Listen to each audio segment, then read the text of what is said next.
یہ بہت سے حوالوں سے منفرد عمارت ہے۔ تقریباً 300 سال پرانی عمارت 32 ستونوں پر کھڑی ہے، 20 ستون مقبرے کے باہر اور 12 ستون مقبرے کے اندر۔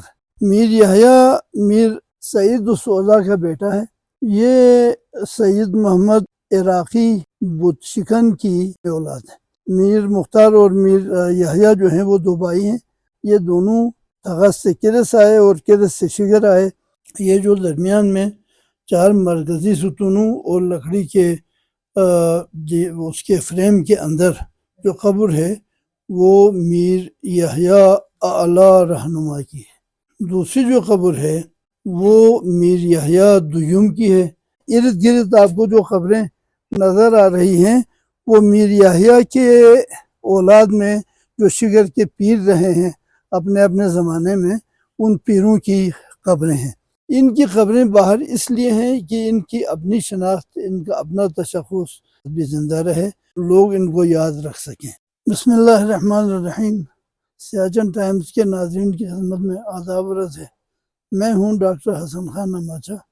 میں آپ کو شگر میں بلتستان کی عظیم تاریخی عمارتوں میں سے ایک عمارت دکھانے جا رہا ہوں۔ یہ بہت سے حوالوں سے منفرد عمارت ہے، بہت ہی تاریخی عمارت بھی ہے اور اس کی تعمیر بھی شاندار طریقے سے ہوئی ہے۔ جو مرکزی عمارت میں آپ کو دکھانے جا رہا ہوں وہ میر یحییٰ علیہ الرحمہ کا قبر ہے، جس پر مزار گنبد کے ساتھ تعمیر کیا ہوا ہے۔ میر یحییٰ میر سعید السوزہ کا بیٹا ہے۔ یہ سید محمد عراقی بت شکن کی اولاد ہے۔ میر عراقی بت شکن کے اولاد میں 2 دانیال ہیں۔ پہلا دانیال ان کا اپنا بیٹا ہے، وہ دانیال شہید کہلاتا ہے۔ اس کی اولاد میں میر دانیال دانا کا نام ہے۔ یہ میر مختار کا دادا ہے۔ میر مختار اور میر یحییٰ جو ہیں وہ 2 بھائی ہیں۔ کچھ لوگ کہتے ہیں کہ یہ جڑواں بھائی تھے، لیکن کچھ لوگوں کا خیال ہے کہ یہ جڑواں تو نہیں تھے۔ میر یحییٰ چھوٹا تھا اور میر مختار جو تھا وہ بڑا بھائی تھا، لیکن جو بھی ہے یہ دونوں تغت سے کرس آئے اور کرس سے شگر آئے۔ دونوں بھائی ایک ساتھ شگر آئے تھے۔ یہ تاریخ کوئی 1110-12 کے قریب بنتا ہے۔ صحیح تاریخ کا علم نہیں ہے، لیکن جو دور ہے وہ یہاں شگر میں راجہ اعظم خان کا دور تھا، ابتدائی دور۔ اس میں وہ دونوں بھائی یہاں آئے۔ میر مختار بڑا تھا، میر یحییٰ چھوٹا تھا۔ میر مختار کی علمی سطح اور صوفیانہ جو درجہ تھا وہ بڑا تھا، تو اصل نام اس وقت میر مختار کا تھا۔ یہاں پہ راجہ اعظم خان نماچہ کے دربار میں ان کی بڑی قدر و منزلت تھی۔ راجہ صاحب ان کا احترام کرتے تھے، شرعی مسائل پوچھتے تھے، ان کی ہر ضرورت کا خیال رکھتے تھے۔ چونکہ راجہ صاحب کی توجہ ان پر تھی تو لوگوں کی بھی توجہ ان پر ہوئی اور انہوں نے شگر میں بہت ہی مقبولیت حاصل کرنا شروع کیا۔ جب زیادہ مقبولیت حاصل کی تو راجہ صاحب کو تھوڑا سا حسد ہونے لگا۔ شگر کے راجہ اعظم خان نے میر یحییٰ کے ساتھ مل کر اس کے بڑے بھائی میر مختار کو یہاں سے کرس بھاگنے پہ مجبور کیا۔ شگر میں راجہ اعظم خان نے میر یحییٰ کو پیر تسلیم کیا۔ چھرکا سے نیچے لوگوں پر اس کے لیے نذرانہ مقرر کیا۔ شگر خاص میں اس کے لیے بہت بڑا خانقاہ اس کی بنیاد رکھی گئی۔ یہ خانقاہ بلتستان میں فن تعمیر کا ایک عظیم شاہکار ہے، تاریخی عمارت ہے، سب سے بڑی ہے اور سب سے اونچی بھی ہے۔ تاریخ میں یہ لکھا ہے کہ خانقاہ کی بنیاد سے لے کر خانقاہ کی تکمیل تک تقریباً 30 سال لگے۔ ان 30 سالوں میں میر یحییٰ زندہ رہا۔ ان دوران میں شگر میں راجہ اعظم خان فوت ہوا، اس کا بھائی علی خان راجہ بنا اور وہ بھی فوت ہو گیا۔ اس کا بیٹا حسین خان راجہ بنا۔ تو حسین خان کی راجگی تک میر یحییٰ جو تھا وہ زندہ تھا اور شگر کا پیر تھا۔ حسین خان نماچہ کے دور میں خانقاہ کی تکمیل کے بعد میر یحییٰ فوت ہوا اور وہ اس احاطے میں دفن ہوا۔ اس مزار کی عمارت خانقاہ کے بالکل نزدیک ہے اس وقت شاید احاطے جب خانقاہ کا احاطہ تھا اور اس کا اپنا احاطہ تھا تو یہ ملے ہوئے ہوں گے۔ یہ مزار کا مرکزی دروازہ ہے، اس کا بیرونی فریم کافی موٹی لکڑی کا بنا ہوا ہے جس میں 11 سطحیں بنائی ہوئی ہیں، ان پہ چوبکاری تو نہیں کی ہوئی ہے لیکن سادہ ہے، لیکن یہ 11 سطحیں بتاتی ہیں کہ کافی موٹی لکڑی اس پہ استعمال ہوئی ہے۔ اس کے اوپر بھی تھوڑا کام کیا ہوا ہے اس کو کھولنے کے لیے، اور اس دروازے کے دائیں بائیں طرف سے ایک زنجیر لٹکی ہوئی ہے۔ یہ پرانے مذہبی دروازوں میں لٹکی ہوتی تھی، لوگ اس کے اندر جاتے ہوئے اور باہر آتے ہوئے قربتاً اللہ اس جالی کو پکڑ کے جاتے تھے اور اس جالی کو پکڑ کے باہر آتے تھے۔ اس مقبرے کے احاطے کا اندرونی حصہ دکھا رہا ہوں، ہم دروازے سے اندر داخل ہوتے ہیں۔ دروازے کے بالکل سامنے میر یحییٰ کا اپنا مقبرہ ہے جو فنی لحاظ سے شاندار ہے۔ اس میں لکڑی اور گچھ استعمال ہوا ہے۔ عمارت کی اصل جو طرز تعمیل ہے وہ بلتی ہے جو ٹھٹھر سے بنا ہوا ہے۔ اس کا جو مقبرے کی دیوار ہے وہ باہر سے ٹھٹھر کا نظر آتا ہے۔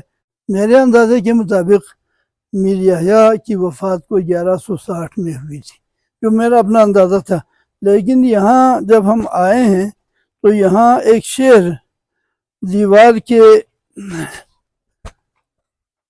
گچھ کے پلستر پہ لکھا ہوا ہے، اور وہ یہ ہے کہ افسوس کی گل و رخان کفن پوش شدند، از خاطر یکدیگر فراموش شدند، آنان که بسط زبان سخن می گفتند، آیا چی شدند؟ خاموش شدند۔ یہ خاموش شدند سے بسط زبان کو فن تحرجہ کے ذریعے نکال دیں تو یہ تاریخ جو ہے وہ 1149 بنتا ہے۔ اس سے مجھے لگتا ہے کہ 1160 میں فوت نہیں ہوا ہوگا، 1149 میں فوت ہوا ہوگا۔ ہم ابھی اس کے برآمدے میں کھڑے ہیں۔ برآمدے کے ستون اسی وقت کے بنے ہوئے ہیں اور ابھی تک اسی حالت میں ہیں اور اچھی حالت میں ہیں۔ یہ برآمدہ جہاں ہم کھڑے ہیں 20 ستونوں پہ استادہ ہے، اور اندر جو غلام گردش ہے اس کی چوڑائی کوئی 4.5 یا 5 فٹ ہے۔ جہاں مرکزی دروازہ ہے اس میں ہم دیکھتے ہیں کہ دروازے کے اوپر جو جالی ہے وہ پرانی ہے، اصلی ہے، اور اسی اصلی حالت میں اب بھی ہے اور بہت خوبصورت جالی ہے، لیکن دروازے کی لکڑی یہ نئی بنی ہوئی ہے۔ اس کا قدیم دروازہ بہت خوبصورت تھا، اب دروازے کو خوبصورت دروازے لگانے کی کوشش کی ہے لیکن اس میں وہ خوبصورتی اور اس میں وہ شان، فن تعمیر، وہ فن نہیں ہے جو پرانے میں تھا۔ ہاں جی، ہم آپ کو اس مزار کا اندرونی حصہ دکھاتے ہیں۔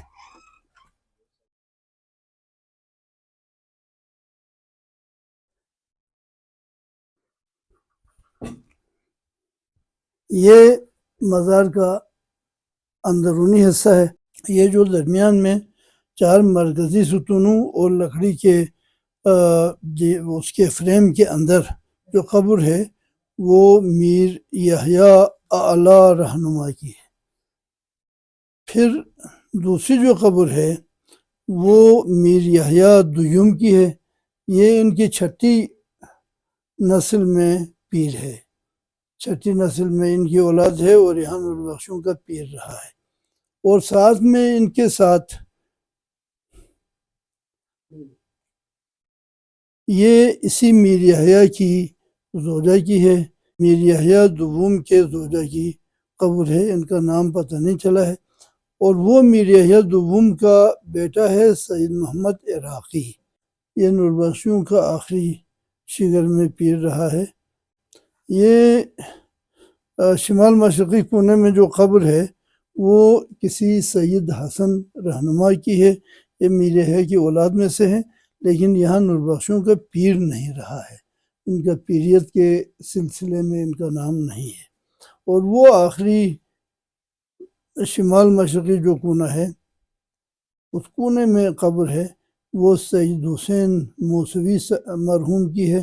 یہ شیعوں کا یہاں مرکز عالم دین اور خانقاہ معلیٰ کا خطیب ہو رہا تھا. قبر کے 4 کونوں میں مرکزی 4 ستون ہیں. مرکزی 4 ستون کے اوپر بھی آپ دیکھ رہے ہیں کہ اس کے اوپر نیچے گچکاری کے ذریعے محراب بنایا ہوا ہے اور اوپر اس کا بلتی میں اس کو پھلی کہتے ہیں. یہ شہتیر کو اٹھانے کے لیے چاروں طرف لگائی جاتی تھی. جہاں شہتیر لگتے تھے وہاں پھلی بھی لگتی تھی. جس طرف شہتیر نہیں ہوتی تھی اس طرف یہ پھلی نہیں لگائی جاتی تھی. ان 4 ستونوں کے علاوہ دیوار میں 8 ستون ہیں. ہر دیوار میں 2 ستون ہیں جو ان 4 ستونوں کے بالمقابل بنائے گئے ہیں. ان ستونوں کے اندر دیوار کے ساتھ تو گول لکڑی ہے جو جس پہ کوئی کام نہیں کیا ہوا ہے، لیکن ان لکڑیوں کے ارد گرد اندر کی طرف گچکاری کے ذریعے اس کو ستون نما شکل بنائی گئی ہے. یہ سیمنٹ نہیں ہے بلکہ چونا ہے جس کو فارسی میں گچکاری کہتے ہیں. اس گچکاری والے ستون اور مرکزی 4 ستونوں کے درمیان میں شہتیر لگا ہوا ہے اور اس شہتیر پہ اس کی چھت بھی اوپر چھت کھڑی ہے اور اس کے نیچے پھر گچکاری کے کام کے ذریعے یہ محراب بنایا ہوا ہے.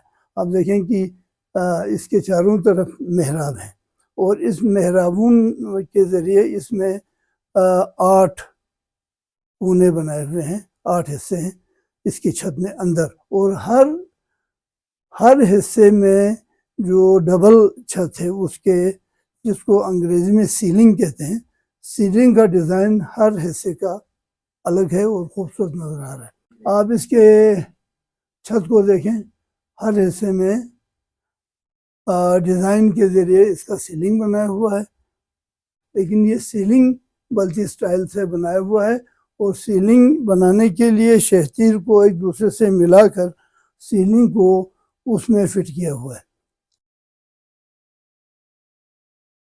ان 4 ستونوں کے بالکل اوپر ان 4 ستونوں نے چھت کو بھی اٹھایا ہوا ہے اور اس کے اوپر جو قبہ ہے اس کو بھی اٹھایا ہوا ہے. اس قبے کو اونچا بنایا گیا ہے تاکہ یہاں کھڑکیاں بنائی جائیں. ان کھڑکیوں کے ذریعے اندر روشنی آتی رہے، ہوا بھی آتی رہے، روشنی بھی آتی رہے.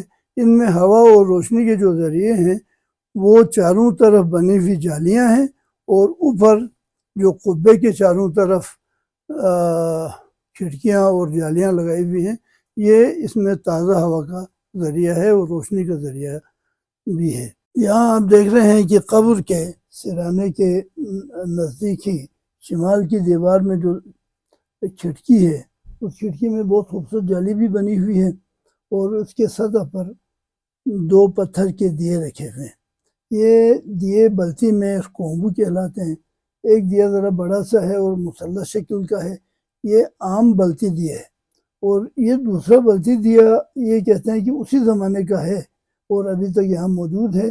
یہ 2 خانوں والا دیا ہے، اس میں 2 بتیاں جل سکتی ہیں. یہ تقریباً 300 سال پرانا ہے. اب ہم اس قبر سے باہر نکلیں گے اور اس کے احاطے میں جتنے ان کے اولاد کے مقبرے ہیں ان کو بھی دکھائیں گے اور جہاں تک ہو سکے ان کا تعارف بھی کرائیں گے. یہ دیکھیں قبر کا بیرونی حصہ ہے، یہ 20 ستونوں پہ کھڑا ہے. اس ستونوں کے اوپر اس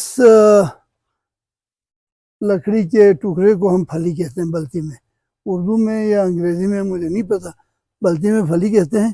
اس پھلی کے اوپر جو لکڑی کا کام ہے یہ تبتی طرز کا ہے. اس کو اگر چوڑا کریں تو یہ یوزون کہلائے گا، لیکن یہ یوزون کا آدھا حصہ ہے. اس کے اوپر جو 2 لائنیں ہیں یہ دونوں ایرانی سٹائل کے پھول ہیں.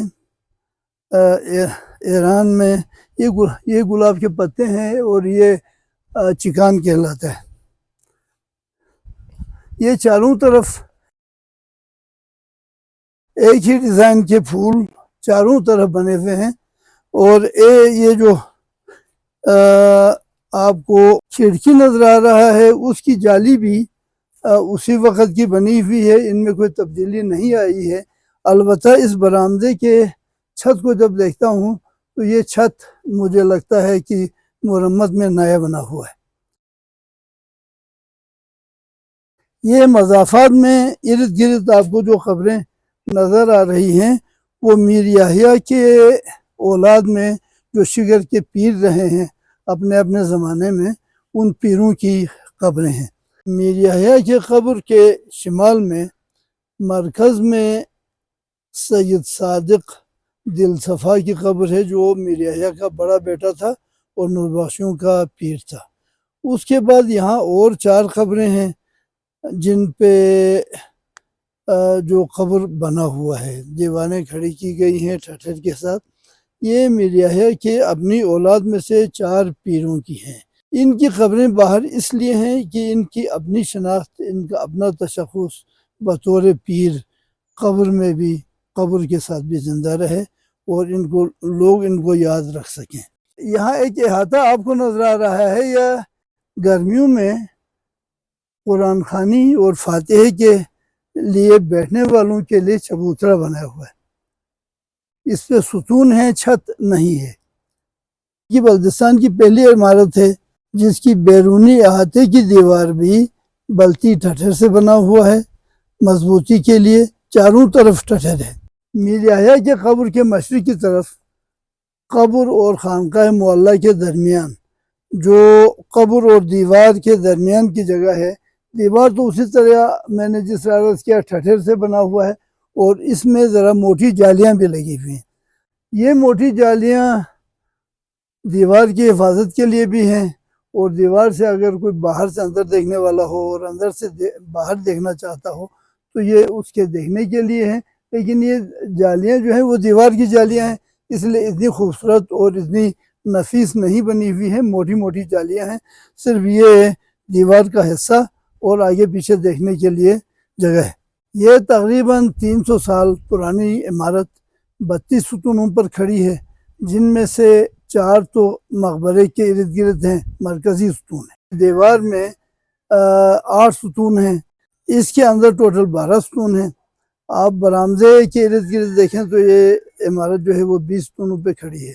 20 ستون مقبرے کے باہر اور 12 ستون مقبرے کے اندر، تو اس طرح سب کو ملا کر یہ عمارت جو ہے وہ 32 ستونوں پہ کھڑی ہے۔ اس مقبرے کے چھت کے بھی 4 طبقے ہیں، 2 طبقے چھت نما ہیں، تیسرا جو طبقہ ہے وہ ایک کمرے کی طرح ہے جس میں جالیاں لگی ہوئی ہیں، اور جو چوتھا طبقہ ہے وہ مینار نما گنبد ہے اور جس کے اوپر قبہ لگا ہوا ہے جو پیتل کا یا کسی اور دھات کا بنا ہوا ہے۔ یہ مزار میر یحییٰ کا آستانہ کہلاتا ہے، اور اس مزار کے یہاں بننے کے بعد یہاں جتنی عمارتیں بنی ہیں، ان عمارتوں والے محلے کو محلہ آستانہ ہی کہتے ہیں۔ یہ جو پہلا مکان ہمارے دائیں طرف ہے، یہ اسی خانقاہ کے متولی میر یحییٰ کے خاندان والوں کے مکانات ہیں۔ یہاں ان کے 3-4 پشتیں رہی ہیں، تو ان کے بھائیوں نے اور مکانات بنائے ہیں۔ یہ جو مکان آپ کو نظر آ رہا ہے وہ میرے بچپن میں یہاں کے پیر سید حسین موسوی کا مکان تھا، جو میر یحییٰ کے بھائی میر مختار کے 7ویں 8ویں پشت میں ایک پوتا تھا۔ اس کے بالکل سامنے میر یحییٰ کا اپنا گھر تھا، جس کی اوپر والی منزل اٹھا لی گئی ہے، اس کی بیسمنٹ صرف باقی ہے۔ شگر کی تاریخ سے متعلق ایسی نایاب چیزوں کو دیکھنے کے لیے سیاچن ٹائمز کے ساتھ جڑے رہیے گا۔ ملتے ہیں کسی اور پروگرام میں، تب تک کے لیے خدا حافظ۔